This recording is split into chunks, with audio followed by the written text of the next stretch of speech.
The alarm started screaming at exactly 14:47 station time. Dr. Hana Kim dropped her datapad and ran to the window of Research Lab 7. What she saw made her blood turn cold. Ships. Dozens of them. Maybe hundreds. They weren't council ships with their clean metal lines and bright lights. These were different. They looked organic, like they had been grown instead of built. Their surfaces rippled with dark colors that seemed to shift and move. They surrounded Vreeland Station in every direction. Hana had been working at the station for 2 years. It was far from Earth, far from everything really. The Unified Council put it out here at the edge of space to study ancient alien ruins. Most days were boring. She analyzed rock samples and old artifacts. She ate dinner alone because the other scientists didn't like talking to humans much. They thought humans were too emotional, too unpredictable, too dangerous. Now those same scientists were running through the corridors screaming in their various languages. The station's commander, Ambassador Nira, broadcast an emergency message. Her voice was calm, but Hana could hear the fear underneath. The ships outside were Kraviks. Everyone in Council space knew about the Kraviks. They came from beyond the known galaxy. They destroyed everything they touched. They had never come this deep into Council territory before. The Kraviks sent a message. It was simple and terrible. Surrender in 6 hours or die. All 600 people on the station would be killed. The organic ships had weapons that could tear the station apart like paper. Their defenses were already disabled. One hit from those weapons and everyone would be dead in seconds. Ambassador Nira immediately called for help. The nearest Council military base was 3 star systems away. The response came back quickly. It was not good news. The Council fleet would take at least 14 hours to arrive. Their jump drives needed time to cool down between uses. It was a safety rule. Every Council ship followed it. No exceptions. 14 hours. They only had 6. The math was simple and horrible. No help was coming in time. Hana found herself in the station's command center. She wasn't supposed to be there, but nobody was enforcing rules anymore. Everyone was too scared. She watched the other council members argue about what to do. Some wanted to surrender. Others wanted to fight with the few small defense weapons the station had left. It wouldn't matter. Those tiny guns couldn't scratch a Kravik ship. That's when Hana remembered something. There was a human ship nearby, the EDF Retribution. It was just a destroyer, nothing special. It had been patrolling the outer systems for months.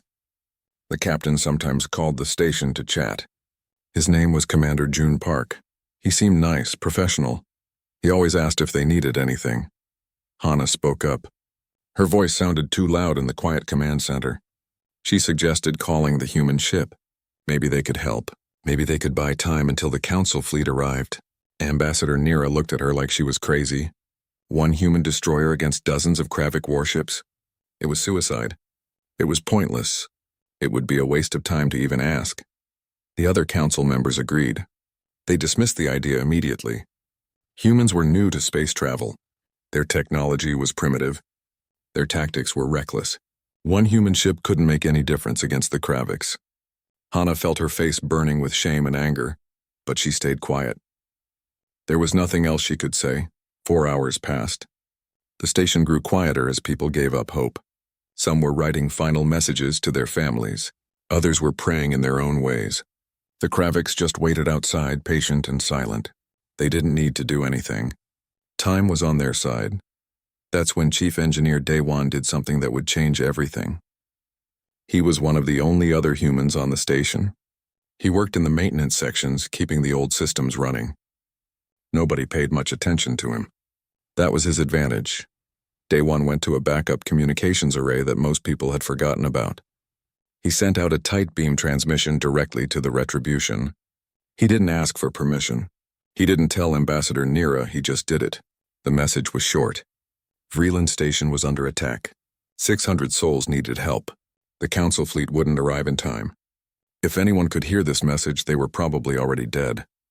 The message shot through space at faster than light speed. Daewon didn't know if anyone would receive it. He didn't know if anyone would care.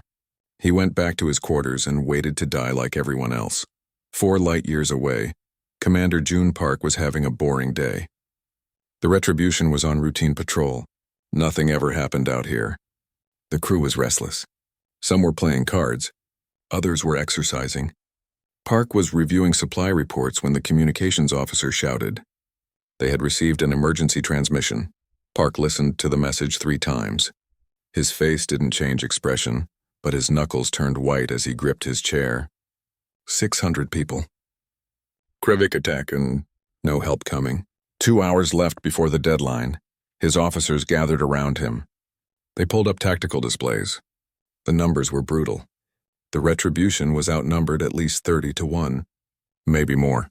They had 1 destroyer against a Kravik fleet. If they went, they would probably all die. His second-in-command said what everyone was thinking. They should wait for the Council fleet. Going alone was suicide. Commander Park sat in silence for exactly 30 seconds. Then he made his decision. They were going. His crew started to protest, but he cut them off. He explained his thinking in simple terms. 600 people were going to die if nobody helped them. Yes, the odds were terrible. Yes, they would probably die too. But there was a chance. A small chance. And humans didn't abandon people just because the math looked bad. The navigator, Lieutenant Borum, ran the calculations. Human FTL drives were different from Council drives.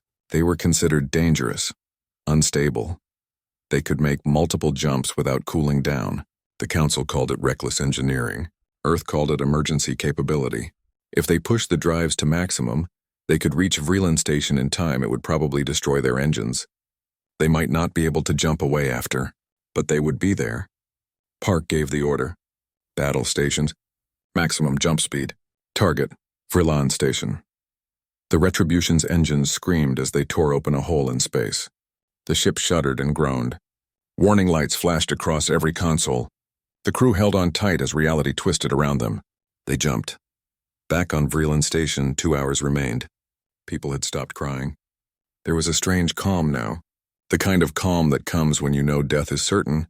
Hana sat in her lab looking at her research. Years of work that nobody would ever see. She thought about her parents on Earth. She wished she had called them more often. Then the sensors went crazy. Something was approaching at impossible speed. A ship was dropping out of FTL right next to the station. The energy signature was wrong. Too hot, too unstable. This wasn't a Council ship. Ambassador Nira pulled up the identification. Her face went pale. It was the EDF Retribution. The human destroyer materialized in a burst of white light, positioning itself between the station and the Kravik fleet. It looked tiny compared to the massive organic warships around it. One small ship made of metal and determination. It broadcast a message on all frequencies. The voice was calm and steady. Vreeland Station, this is EDF Retribution. We heard you. Help is here. The command center exploded with noise. People were shouting in disbelief. The Kraviks were turning their attention to the new arrival. Ambassador Nira stared at the tactical display like she couldn't believe what she was seeing. She whispered something in her own language. Then she said it again in Standard. They came. The humans actually came. On the bridge of the Retribution, Commander Park stood at his command station. His crew was at battle stations. Every weapon was armed and ready. The Kravik fleet was massive, overwhelming, impossible to defeat. He didn't care.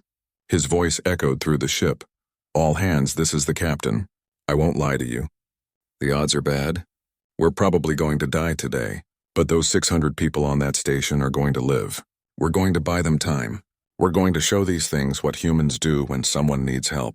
We don't calculate. We don't hesitate. We come running. Today we prove why Earth joined the Council. Today we show them what we're made of. Battle stations. Weapons free. Let's dance. The Kravik fleet began to move. The impossible battle was about to begin. The Retribution dropped into normal space with a sound like thunder.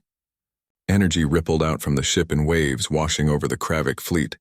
For 3 seconds, nothing happened. The organic warships just floated there, as if they couldn't believe what they were seeing. One tiny human destroyer had just appeared in the middle of their formation. Commander Park studied his tactical display. 37 enemy ships. Each one was bigger than his destroyer. The computer calculated their survival chances. 0.003%. Less than 1 in 1,000. Park smiled. It was better than 0. The Kraviks expected the human ship to do what Council ships always did. Raise shields. Hold position. Wait for support. That's what logical commanders did when they were outnumbered. But Commander Park hadn't come here to be logical. He had come here to fight. The Retribution's engines roared to full power. The ship accelerated straight at the nearest Kravik vessel. On the bridge, Lieutenant Borum's hands flew across her navigation controls. She pushed the ship into maneuvers that would make Council pilots sick. Sharp turns at high speed, sudden stops and direction changes. The destroyer moved like a knife fighter, quick and deadly. The weapons officer, Tae Yang, waited for the perfect moment. The Retribution closed to point-blank range with the first Kravik ship, so close they were almost touching. Then he fired. The rail cannons unleashed solid metal slugs traveling at incredible speed. They punched through the organic armor like it wasn't even there. The Kravik ship shuddered and died, its biosystems failing. On Verlan Station, everyone watched through the external sensors. Dr. Hana Kim couldn't believe what she was seeing. The human ship was dancing between the massive Kravik vessels, firing at near-suicidal ranges. It destroyed a second ship before the others could react. The Council called human weapons primitive, but those primitive weapons were tearing through armor that energy beams couldn't scratch. The Kravik hive mind finally understood what was happening. These humans didn't fight like anything they had encountered before. The organic ships began coordinating their attacks. They adjusted their aim to predict where the human ship would be, not where it was. Plasma weapons fired in patterns designed to trap the destroyer. The first hit came 3 minutes into the battle. Corrosive plasma burned through the Retribution's shields and scorched the hull. Damage alarm screamed. Deck 7 reported a hull breach. 9 crew members died instantly. The ship shook but kept fighting. Commander Park ignored the damage reports. He focused on the tactical situation. The Kraviks were forming an encirclement. In minutes, his ship would be surrounded with nowhere to run. They needed an advantage. They needed something the Kraviks wouldn't expect. On the station, Chief Engineer Dae Wan was already moving. He had an idea, a crazy idea, but crazy seemed to work for humans. He rushed to the power control room where the Vrethian engineers were monitoring the station's systems. He started rerouting power to the research sensors. The Vrethian engineers demanded to know what he was doing. Dae Wan explained quickly. The station had incredibly powerful sensors for studying ancient ruins. Those sensors could see through almost anything, including Kravik bioarmor. If they linked those sensors to the Retribution's weapons, they could show the human ship exactly where to shoot. The Vrethians thought he was insane. It violated a dozen safety protocols. Ambassador Nira would never approve. Dae Wan smiled and kept working. He wasn't asking for permission. Dr. Hana Kim arrived just in time to help. She had been studying the Kravik ships through her lab's sensors. She knew their biology. She knew where their neural clusters were located, the organs that coordinated their movements and connected them to the hive mind. If those clusters were destroyed, the ships would die. Together, Hana and Dae Wan created a targeting solution. It took them 4 minutes. 4 minutes while the Retribution fought alone, taking hit after hit. The ship's shields were at 40% and falling. Hull integrity was critical, but the destroyer kept firing, kept moving, kept buying time. Dae Wan opened a channel to the Retribution. His voice was steady despite the chaos around him. He told Commander Park what they had. A way to see the Kravik weak points, precise targeting data. If the human ship could hit those exact locations, they could kill the enemy vessels with single shots. Park didn't hesitate. He ordered his tactical officer to accept the data link. The station's sensors merged with the Retribution's weapons systems. Suddenly, the tactical display lit up with information. Weak points appeared on every enemy ship. Precise coordinates, exactly where to shoot. Tai Yang grinned at his weapons console. Now this was more like it. He adjusted his aim and fired. The rail cannon spoke again. 1 shot. 1 Kravik ship went dark, its neural cluster destroyed. 2 shots. 2 more ships died. The hive mind's coordination faltered as its members started falling. The battle turned. What had been a slow death for the Retribution became a killing spree. The human destroyer wove through the Kravik formation, firing with surgical precision. Every shot found a weak point. Every hit was lethal. The organic ships tried to adapt, but adaptation took time. The humans weren't giving them time, but the Kraviks had numbers on their side. Even dying, they could overwhelm through sheer mass of fire. A dozen ships focused their plasma weapons on the Retribution simultaneously. The human shields collapsed completely. The destroyer's armor held for 2 seconds, then failed. Plasma tore through the aft section. The explosions killed 17 people in an instant. Engineering teams on Deck 12 were vaporized. 2 engine pods went offline. Life support failed in 3 sections.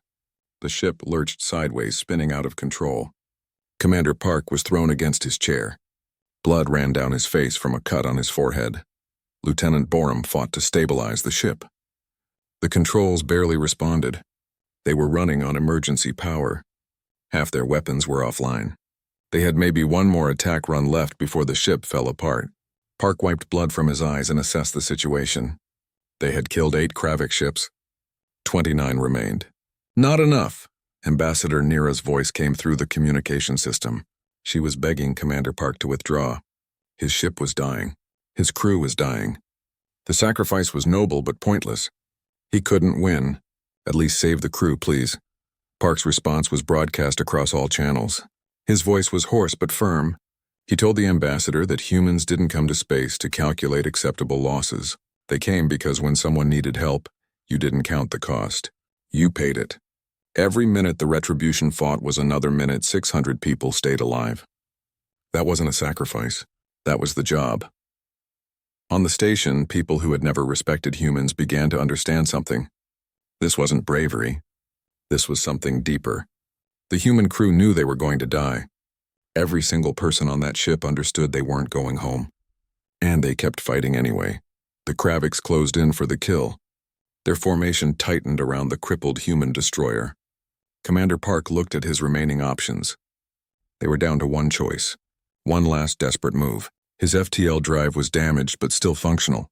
Barely. He ordered engineering to overload the jump core. His crew understood immediately.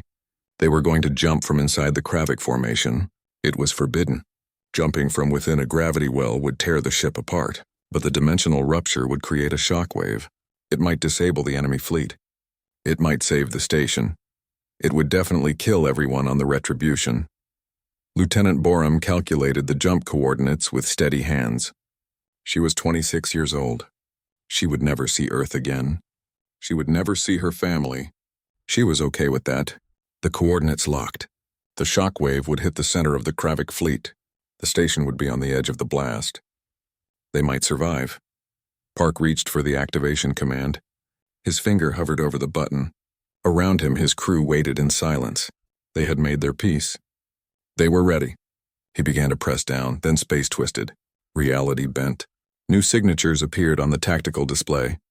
Massive signatures. Dozens of them. Ships were dropping out of FTL all around the battlefield. Taeyang stared at his sensor screen in complete shock. "Sir," he said, his voice shaking, "those are human ships. 37 human warships just arrived. It's the entire 5th Fleet." The fleet materialized in perfect formation. Destroyers, cruisers, and 3 massive dreadnoughts. They dwarfed the Kravik vessels. They made the Retribution look like a toy. At the center of the formation was the flagship, the EDF Indomitable. A new voice came over the communications. Deep and calm. Admiral Yi Jun, commander of the 5th Fleet. His message was simple. The Retribution had done its part. It had held the line. It had bought time. Now it was time for the fleet to finish the job. All ships were weapons-free. It was time to show the Kraviks why you don't attack human allies. Commander Park slumped in his chair. Relief washed over him. His crew was going to live. The station was going to live. They had held long enough. His hand moved away from the jump activation button. Around him, his crew started laughing and crying at the same time. The 5th Fleet opened fire. The night lit up with weapons fire. The Kraviks, who had been seconds away from victory, suddenly faced an enemy their own size. And that enemy was very, very angry. The 5th Fleet didn't waste time with warnings or negotiations. They came in fast and aggressive, their ships arranged in a wedge formation designed to drive straight into the enemy. This wasn't how the Council fought. Council doctrine emphasized defensive positions and measured responses. Human doctrine was different. If you're going to fight, end it quickly. Admiral Yi Jun sat in the command center of the Indomitable, watching the tactical display. The dreadnought was massive, bigger than 15 Kravik ships combined. Its weapons could crack a planet's crust. Next to him, his tactical officer was coordinating the fleet's attack. The plan was simple: overwhelming force. No mercy. The Kravik hive mind tried to recalculate. They had been winning against one ship. Now they faced 37 human warships. The numbers were even, but these human vessels were different. Bigger, stronger, more dangerous. The Kraviks attempted to regroup, but the humans gave them no time. The fleet split into hunting groups. Each group targeted multiple Kravik ships at once. The dreadnoughts unleashed their main cannons. Massive tungsten rods accelerated to impossible speeds, punching through organic armor like it was nothing. The Kravik ships exploded from the inside out as kinetic energy tore them apart. Human cruisers deployed missile swarms, hundreds of smart weapons that tracked their targets, adapted to defenses, and concentrated fire on weak points. The missiles worked together like a pack of predators, herding their prey into kill zones. Kravik ships tried to shoot them down, but there were too many moving too fast. The destroyers swarmed like wolves. They worked in coordinated groups, isolating enemy vessels and tearing them apart before support could arrive. The Kraviks tried to adapt, tried to predict human movements, but human tactics were chaos made deadly. There was no pattern to follow, no logic to predict. On Vreeland Station, the observers watched in stunned silence. This was warfare on a scale they had never imagined. The Council fought defensive wars. They focused on protection and minimal damage. Humans fought to win. Every shot was meant to kill. Every maneuver was aggressive. This wasn't a battle. It was an execution. Ambassador Nira stood at the observation window, her face pale. She had studied humans for years, trying to understand them. She had read their history, their endless wars, their violence. The Council had worried about letting such an aggressive species join. Now she understood why they should have been worried, and why they should have been grateful. 15 minutes into the battle, the Kraviks had lost 20 ships. The hive mind, an intelligence that had conquered dozens of star systems, reached a conclusion it rarely needed to make. Retreat. The surviving Kravik vessels began emergency jumps, fleeing back into deep space. They left their dead floating in the void. Admiral Yijun didn't pursue. His mission was complete. The station was safe. He opened a channel to the Retribution, which was being escorted by 2 destroyers. The battered ship was barely holding together. Commander Park's voice came through, tired but alive. Hull integrity at 22%, 31 casualties including 17 dead, FTL drive destroyed, but they were intact. The station was secure. Admiral Yijun's response was heavy with emotion. What Commander Park had done, holding the line alone against impossible odds, that wasn't just courage. That was what it meant to be human. The Retribution's crew were heroes. All of them. Every single person who stayed at their post when death was certain. They would be remembered. Medical shuttles launched from the fleet carrying doctors and supplies to the Retribution. Dr. Hana Kim met them at the station's medical bay. She worked alongside the human military doctors, treating injuries that spoke of the battle's horror, burns from plasma weapons, broken bones from impacts, decompression trauma. These people had fought beyond what should have been possible. One young ensign, Minji, had lost her arm in the fighting. She was more worried about her friends than herself. She kept asking if everyone on the station was okay. When Hana confirmed that all 600 people survived, Minji smiled through her pain. It was worth it then. All of it was worth it. Chief Engineer Daewon coordinated repairs to the Retribution. The station's engineering teams helped without being asked. Council engineers who had barely spoken to humans before were now sharing techniques and knowledge. Working together, the walls of mistrust were crumbling. Survival did that. Shared danger created bonds that diplomacy never could. 3 hours after the battle ended, another fleet arrived. The Council's Grand Fleet, led by Fleet Admiral Saren. They were 14 hours late. The Vrithian commander's ship moved slowly through the debris field, scanning the wreckage of 37 Kravik vessels. Human ships maintained defensive positions around the station, still alert, still ready. Admiral Saren requested permission to dock at the station. When he arrived, he found Ambassador Nira waiting with Admiral Yijun. The conversation that followed was tense. Saren questioned why Earth had deployed a fleet without Council authorization. This kind of unilateral action could have escalated the situation. It violated protocols. It was dangerous. Admiral Yijun listened patiently. Then he responded in a voice that was respectful but firm. There hadn't been time for authorization. The Council fleet was 14 hours away. The station had less than 2 hours before the Kraviks would have killed everyone. Commander Park bought time with his ship and crew. The Fifth Fleet finished what he started. If that was reckless, then humanity would accept that label with pride. Saren had no response to that. The math was simple. If the humans hadn't come, 600 people would be dead. If they had waited for authorization, 600 people would be dead. The humans had broken rules to save lives. What could anyone say to that? That evening, Ambassador Nira called a station-wide assembly. The main observation hall was packed with people. Council personnel, human crew from the Retribution, civilians who had been rescued. Everyone gathered to hear what the ambassador had to say. She stepped to the podium without any prepared notes. She began by talking about her career. 40 years serving the council, negotiating treaties, mediating conflicts. She had seen the best and worst of what their civilization could achieve. Today she had learned something unexpected, something that changed her understanding of everything. When she called the council fleet, she had followed procedure. She did what she was trained to do: assess the situation, calculate probabilities, make the logical choice. But while she was calculating, the humans were already moving. They didn't ask permission. They didn't debate. They heard people in danger and they came. One ship against an armada, knowing they would probably die. That wasn't logic, she said. That was something deeper. Something the council had forgotten in their centuries of peace and prosperity. The willingness to sacrifice for strangers. To fight when the odds made fighting seem pointless. To refuse to accept the unacceptable. She turned to look at Commander Park, who stood with his surviving crew. His uniform was torn and burned. His arm was in a medical brace. He looked exhausted, but he stood straight, meeting her eyes. She spoke directly to him. On behalf of the 600 souls on this station and on behalf of the entire council, she thanked him. He and his crew were heroes. They had shown the galaxy what honor really meant. What sacrifice really cost. They would never be forgotten. Ever. The assembly hall erupted in applause. Not polite diplomatic applause. Real emotion. People from 7 different species standing and cheering for the humans who saved them. Commander Park looked uncomfortable with the attention. He wasn't used to being called a hero. He had just done his job. After the assembly, Dr. Hana Kim approached Commander Park. She wanted to thank him personally, but before she could speak, he handed her a data pad. His expression was serious. The Kravix didn't attack randomly, he explained.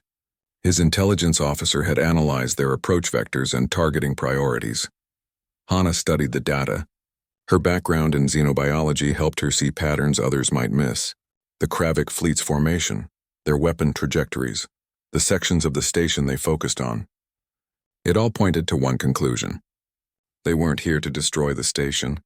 They were here to capture it. To take something specific, she looked up at Commander Park, her face pale. There was something on this station the Kravix wanted, something worth sending their entire invasion fleet to obtain. The coordinates all pointed to the research levels, to her lab, to the artifact she had been studying for the past year. If the Kravix wanted it that badly, Hana whispered, they would come back. This wasn't over. This was just the beginning. The investigation team gathered in Research Lab 7 the next morning. Dr. Hana Kim, Commander Park, Chief Engineer Dae Wan, and Ambassador Nira stood around the containment field. Admiral Yi Jun had sent 2 specialists from the Fifth Fleet.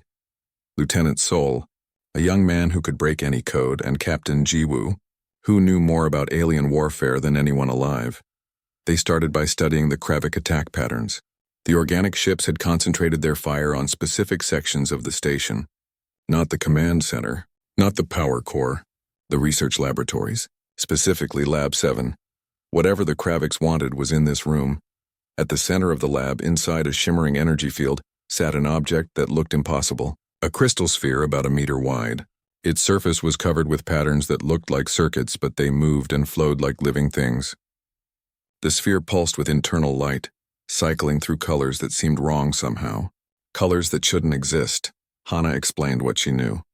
The sphere was recovered from the Varant civilization's ruins. The Varant were an ancient species, far older than any current council race. They had existed 50,000 years ago. They built cities across dozens of worlds. They mastered technology that made current science look primitive. Then suddenly they vanished. Every single one of them. Their cities were intact but empty.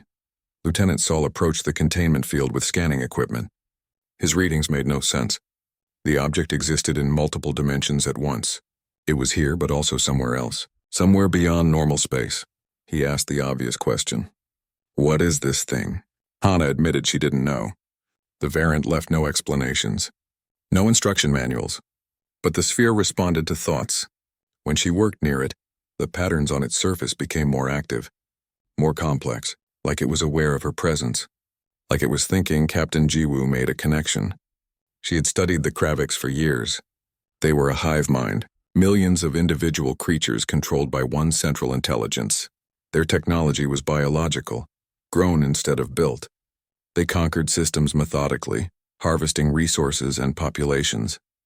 But they had never shown interest in archaeology or ancient artifacts. They were predators, not scholars. So why risk a fleet for this sphere? Chief Engineer Dae-won found something disturbing in the power records. The artifact had been drawing more energy over the past 3 weeks. Small amounts that could be mistaken for normal fluctuations. But the pattern was consistent. The sphere was waking up, getting stronger. Hana pulled up her research logs, cross-referencing dates. Her hands shook as she saw the correlation. The power increases started exactly when the first Kravix scouts appeared at the edge of Council space. The sphere began activating at the same time the Kravix began moving toward this sector.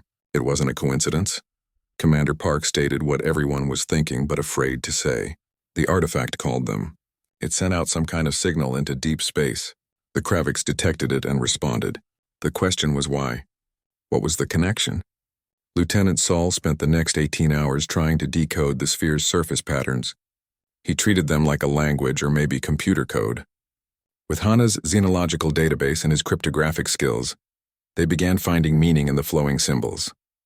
The message was incomplete, corrupted by 50,000 years of dormancy. But fragments came through, warning, containment failing, do not interface, convergence cannot be stopped. They will come. All minds will join. All will become one. The words repeated in different patterns like someone screaming into the void before they died. Captain Jiwoo connected the pieces. The variant didn't disappear. They were absorbed, consumed. The sphere wasn't a tool or a weapon. It was a beacon. And the Kravix weren't invaders from another galaxy.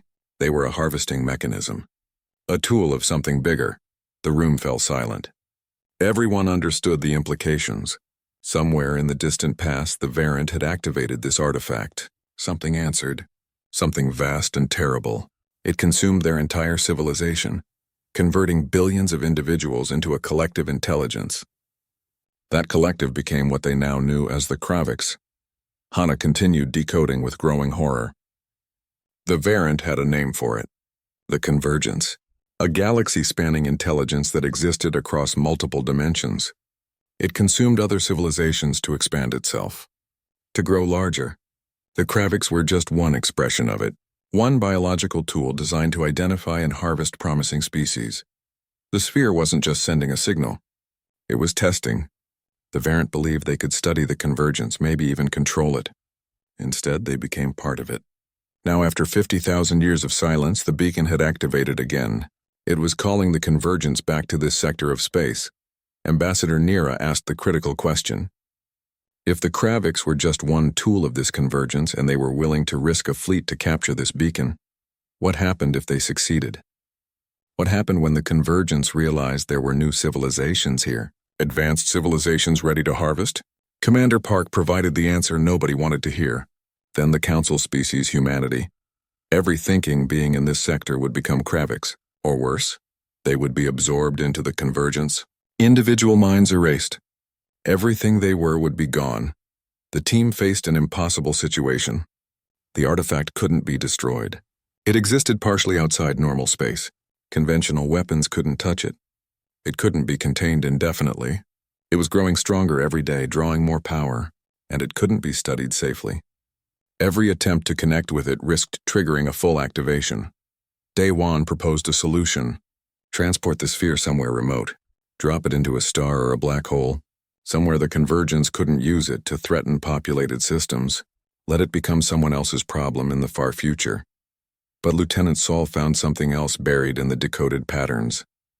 A second message hidden deeper in the sphere's memory. Instructions, The variant had left a failsafe.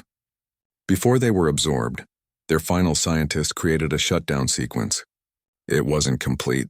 Parts of the code were missing or corrupted. But if they could reconstruct it, they might be able to deactivate the artifact permanently, sever its connection to the convergence. Hana understood what this meant. To complete the shutdown sequence, someone would need to interface directly with the sphere, connect their mind to its systems. The variant's warning was clear. Interfacing was deadly, but it might be the only way to stop the convergence from completing its signal and harvesting the entire sector. Commander Park stepped forward immediately. He volunteered without hesitation. His crew had already risked everything to save the station. If connecting with this artifact could stop the convergence, that was worth dying for. That was a mission worth any cost, but Hana stopped him. It had to be her. She had been working with the artifact for a year. She understood its patterns and responses. She had felt its presence in her mind. If anyone had a chance of interfacing successfully without being immediately absorbed, it was her. Besides, she was a scientist. Taking risks so others didn't have to was what scientists did. Lieutenant Saul began preparing the interface equipment, a neural bridge that would connect Hana's consciousness directly to the sphere. The process would take 6 hours. 6 hours to build the connection, decode the complete shutdown sequence, and activate it. If they succeeded, the convergence would lose its beacon. The harvesting would stop. Captain Jiwoo pointed out the obvious problem. The convergence would detect what they were doing. It would know someone was trying to shut down the beacon. The Kraviks would return, with everything they had. As if summoned by those words, alarms began screaming throughout the station. The tactical displays lit up with incoming contacts. Hundreds of them. The Kraviks were back, not just a fleet this time, an armada. 300 ships, maybe more. They were converging from multiple directions. Arrival time, 4 hours. Commander Park looked at Hana. She needed 6 hours. They had 4 hours before an overwhelming enemy arrived. The math was impossible. There was no way to win this. Admiral Yijun's voice came through the communication system. His tone was calm but filled with steel. Hana should start her work. Commander Park should return to the Retribution. The destroyer could still fight despite its damage. Yijun was recalling the entire Fifth Fleet to the station. They had held the line once. They would do it again. If humanity had to stand alone against 300 ships to buy Hana the time she needed, then that's what they would do. That's what humans did. They didn't calculate acceptable losses. They paid whatever price was necessary. All ships would take defensive positions. Weapons free. The final battle was about to begin. The Fifth Fleet formed a defensive sphere around Vrillon Station. 37 warships against 300 Kravik vessels. The human ships were outnumbered 8-1. The EDF Retribution, still bearing scars from the previous battle, took its position alongside the massive dreadnoughts. Commander Park knew his ship wouldn't survive another fight. But survival wasn't the mission anymore. The mission was time. Inside Research Lab 7, Dr. Hana Kim lay on an examination table surrounded by equipment that looked like torture devices. The neural interface crown covered her head, connecting directly to her brain through dozens of contact points. Lieutenant Sol monitored the connection while Chief Engineer Daewon managed the massive power requirements. The interface activated with a sound like distant thunder. Hana's consciousness expanded into something vast and terrible. She could feel the artifact's awareness pressing against her mind. It was ancient and patient and hungry, but underneath that alien presence, she sensed fragments of the variant, their final desperate attempts to stop what they had unleashed. The shutdown sequence was scattered across the sphere's memory like broken glass. She began gathering the pieces. The Kravik armada dropped from faster than light in waves. Their organic ships formed a three-dimensional net that began closing around the human fleet. Admiral Yijun watched the tactical display with cold focus. 300 enemies. 37 defenders. The odds were insane, but humans had faced impossible odds before. He opened a fleet-wide channel and spoke to his people. He didn't lie about what they faced. The Kraviks outnumbered them badly. They would keep coming until the humans were overwhelmed or dead, but there was a woman on that station trying to save not just them, but every thinking being in the sector. She needed 6 hours. Their job was to give her those 6 hours. No matter the cost, humanity had a saying: no one fights alone. Today they would prove those words. Weapons free. Make every shot count. The Fifth Fleet opened fire and space lit up with violence. The first hour was determination. Human ships fought with coordinated ferocity that the Kravix couldn't match. Rail cannons tore through bioarmor. Missile swarms eliminated entire formations. The dreadnoughts created zones of death that forced the enemy to maneuver into traps. But the Kravix learned fast. The hive mind adapted, sacrificing ships to probe weaknesses. Casualties mounted. The destroyer Relentless lost its command deck to a plasma barrage. Everyone on the bridge died instantly. The cruiser Defiance reactor went critical, forcing an emergency evacuation. Escape pods launched seconds before the ship exploded. Still, the line held. On the station, Hana fought her own battle. The artifact resisted her attempts to gather the shutdown sequence. It threw up walls of impossible mathematics and paradoxes that made her head feel like it was splitting apart. She could feel the convergence becoming aware of her. Its vast attention turned toward this single human consciousness daring to oppose it. Lieutenant Saul watched her vital signs spike to dangerous levels. She was fighting something terrible inside that sphere. Hour 2 brought sacrifice. The human fleet had lost 6 ships completely. The Kravix had lost 43, but more kept arriving. Reinforcements from deeper in their territory. This wasn't just an attack anymore. This was the convergence mobilizing everything nearby to protect its beacon. The Retribution took another direct hit that destroyed its port weapons. Weapons Officer Taeyong was killed at his station, still firing until the moment he died. Commander Park redirected all remaining power to the starboard guns and kept fighting. When Admiral Yi-jun ordered him to fall back, Park refused. The line was here. He wouldn't retreat. Inside the artifact, Hana made a breakthrough. The shutdown sequence wasn't just code. It was a counter-signal, a frequency that would cancel the beacon's call to the convergence. But to broadcast it, she would have to merge completely with the sphere. Surrender her individual consciousness to become the transmission medium. The variant scientists who created the fail-safe never intended anyone to survive using it. Hana made her choice.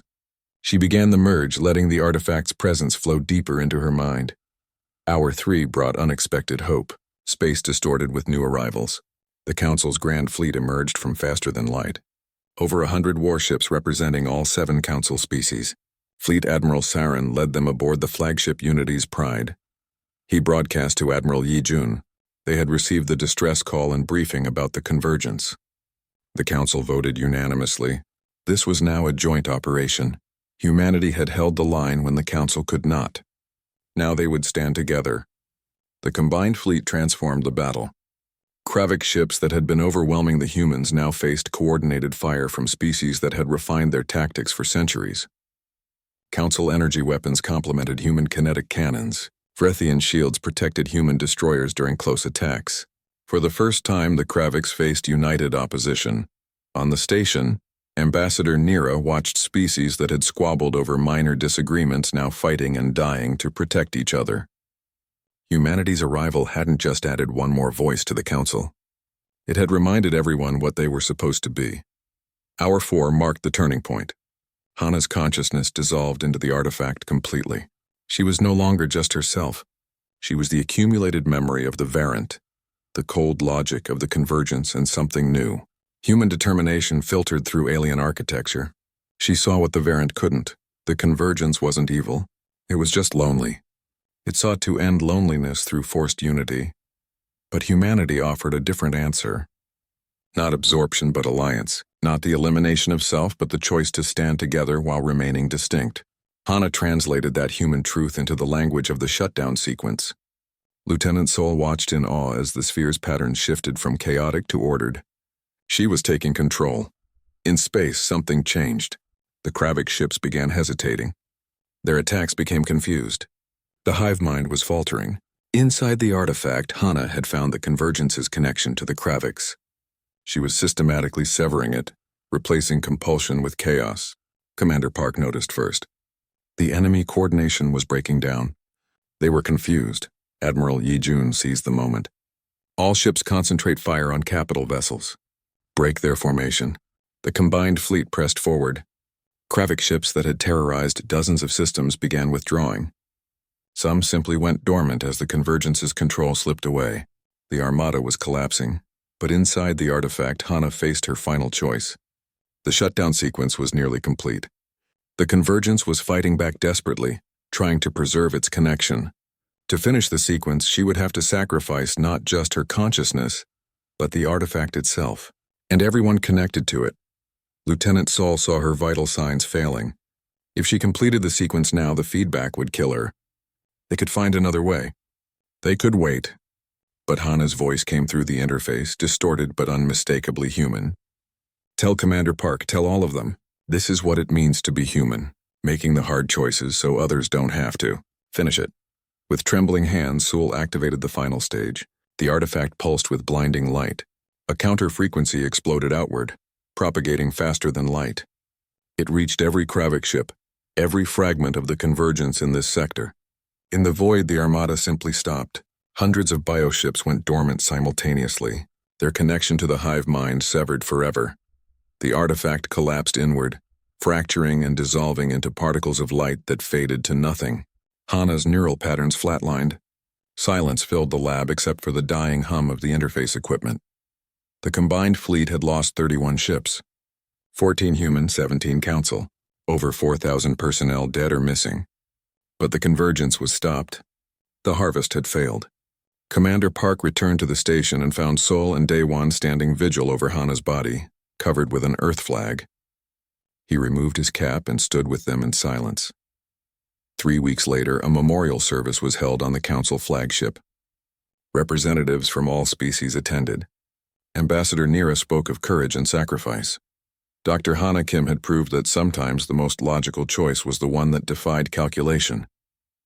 The Council voted to establish the Hana Kim Memorial Research Institute, dedicated to studying ancient technologies safely.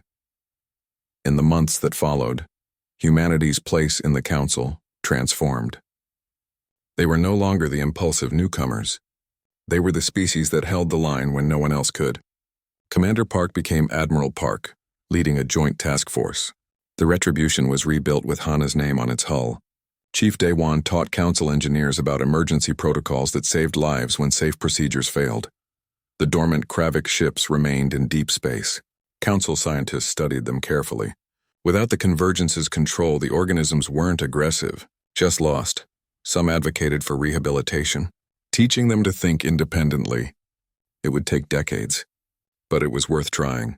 After all, that's what humans did. 6 months after the battle, Admiral Park found a personal message Hana had recorded for her family. She spoke about being proud to represent Earth, proud to be human, proud to show the Council that differences made them stronger.